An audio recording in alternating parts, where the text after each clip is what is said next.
Hello dear students, gaseous state के अब तक के सेशंस में हमने Boyle's law, Charles law, Avogadro law आदि गैस नियमों के बारे में पढ़ा। फिर इन नियमों को कंबाइन करके आइडियल गैस इक्वेशन लिखी और गैस नियमों को सैद्धांतिक आधार देने के लिए हमने काइनेटिक थ्योरी ऑफ गैसेस, गैसों के अनुगति सिद्धांत के बारे में, गैसों के अनुगति सिद्धांत के पोस्टुलेट्स को यूज़ करते हुए हमने अनुगति समीकरण का व्युत्पन्न किया। चूँकि हमने ये समीकरण गैस नियमों को सैद्धांतिक आधार देने के लिए व्युत्पन्न करी है और आज हम लोग देखते हैं कि किस तरह अनुगति समीकरण से हम गैस नियमों की व्युत्पत्ति कर सकते हैं। पिछली क्लास में हमने ये समीकरण 6 गैसों के अनुगति समीकरण का व्युत्पन्न किया था, जो थी PV बराबर है 1/3 mn(v²). यहाँ पे P गैस का प्रेशर था, V वॉल्यूम था, स्मॉल m गैस के अणु का द्रव्यमान, N गैस के अणुओं की संख्या और V जो है वो रूट मीन स्क्वायर वेलोसिटी को रिप्रेजेंट कर रहा था। आज इस इक्वेशन को यूज़ करते हुए हम लोग जो हैं वो गैस नियमों को देखते हैं। सबसे पहले हम बात करते हैं बॉयल्स नियम की। ये है हमारी अनुगति समीकरण, PV बराबर है 1/3 mn(c²). अगर इस क्वेश्चन को मैं 2 से multiply as well as divide कर दूं तो कोई फ़र्क नहीं पड़ेगा और उससे मेरे पास ये समीकरण इस तरीके से बन जाएगी। तो अब हमें पता है कि 1/2 mn(c²) जो है वो औसत गतिज ऊर्जा को रिप्रेजेंट करता है। अब पढ़ते हैं हाफ mv², तो वही है, यहाँ v की जगह c सिंबल यूज़ किया गया है और जो है अब औसत गतिज ऊर्जा जो है मेरे पास आ गया। और अनुगति सिद्धांत के अभिगृहित आपको ध्यान हो तो वहाँ हमने कहा था कि औसत गतिज ऊर्जा, गैस के अणुओं की औसत गतिज ऊर्जा गैस के परम ताप के समानुपाती होती है। तो उसी पोस्टुलेट को यूज़ करते हुए मैं लिख रही हूँ जो है 1/2 mn(c²) is directly proportional to T और you can write it's equal to KT। यहाँ पे K स्थिरांक है। अब अगर हम लोग इक्वेशन नंबर 7 व 8 को अगर कंबाइन कर दें तो मेरे पास बन जाएगा PV बराबर है 2/3 KT। PV बराबर है 2/3 KT। ये मेरे पास समीकरण 7 है। PV बराबर है दिस और यहाँ से औसत गतिज ऊर्जा का मान मैं यहाँ से KT उठा लेती हूँ समीकरण 8 से। तो मेरे पास एक्सप्रेशन बन गया PV बराबर है 2/3 KT। अगर ताप भी स्थिर हो तो जो है इक्वेशन नंबर 9 की राइट साइड सारी स्थिरांक के बराबर आ जाएगी, अर्थात PV बराबर है स्थिरांक और P is inversely proportional to V। और यही बॉयल्स नियम का गणितीय रूप है, आपको ध्यान होगा। मीन्स स्थिर ताप पर निश्चित मात्रा कि गैस का दाब उसके आयतन के व्युत्क्रम अनुपाती होता है। तो इस तरह आपने देखा कि हमने समीकरण 6 अनुगति समीकरण यूज़ करते हुए और अनुगति सिद्धांत के अभिकृत को यूज़ करते हुए बॉयल्स लॉ तक हम पहुंच गए। इट मीन्स जो है ये बॉयल्स लॉ को सैद्धांतिक आधार दे रहा है। इसी तरह हम चार्ल्स लॉ को भी देखते हैं। अब मेरे पास जो है ऊपर हमने ये समीकरण 9 लिखी थी, PV बराबर है 2/3 KT। तो समीकरण 9 के अनुसार PV बराबर है 2/3 KT। और आप ऐसे भी लिख सकते हैं इसको, V बराबर है 2/3 P KT।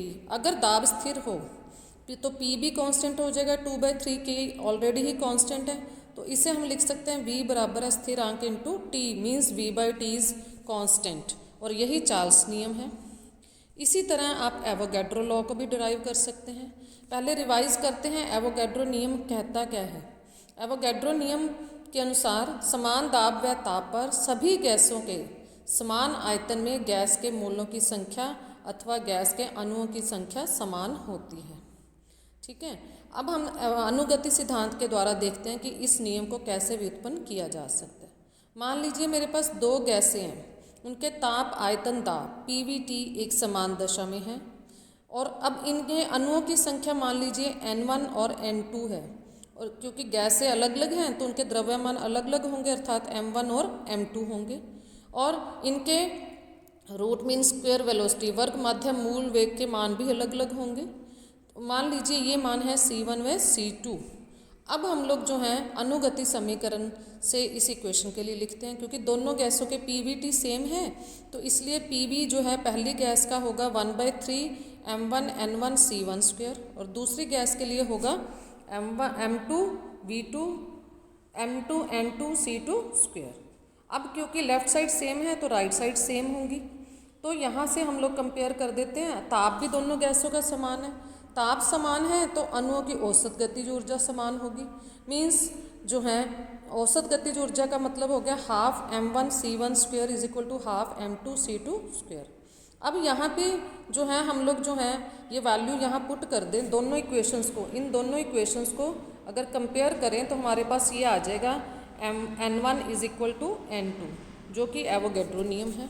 तो इस प्रकार हम लोग जो हैं अनुगति समीकरण से, क्योंकि इन सभी नियमों को व्युत्पन्न कर पा रहे हैं, इसका मतलब ये नियम चाहे शुरू में ये नियम प्रेक्षणों के आधार पर, एक्सपेरिमेंटल फैक्ट्स के आधार पर दिए गए थे, पर kinetic theory of gases in नियमों को सैद्धांतिक आधार भी दे रहा है, जो कि इनकी वैलिडिटी को शो कर रहा है।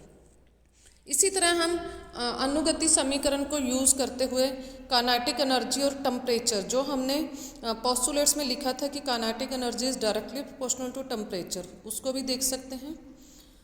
अब गैसों के अनुगति सिद्धांत के अनुसार अणु की औसत गतिज ऊर्जा ताप के साथ बढ़ती है। जैसे जैसे टेम्परेचर बढ़ता है हम कहते हैं काइनेटिक एनर्जी बढ़ती है।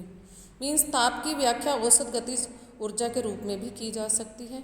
तो इस तरह से हम जो है अनुगति समीकरण को एक बार फिर से देखते हैं। PV बराबर है 1/3 MnC²।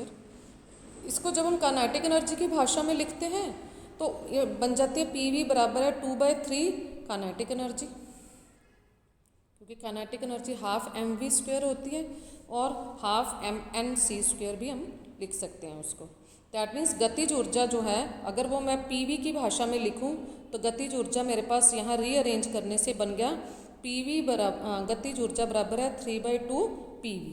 और आदर्श गैस समीकरण है मेरे पास PV बराबर है RT 1 मोल के लिए। N मोल हो तो हम जानते हैं PV बराबर है nRT।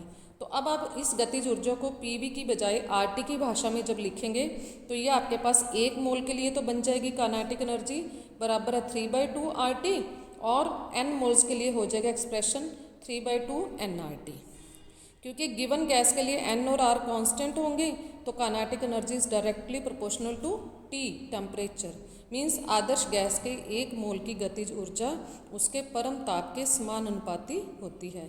इसका अभिप्राय हो गया कि गतिज ऊर्जा गैस के स्वभाव पर, नेचर पर निर्भर नहीं करती, जबकि ताप पर निर्भर करती है। और इसी निष्कर्ष को हम मैक्सवेल व्यापीकरण, मैक्सवेल जनरलाइजेशन भी कहते हैं। आज के लिए इतना ही, कंटिन्यू करेंगे गैसीय स्टेट को। Thank you so much.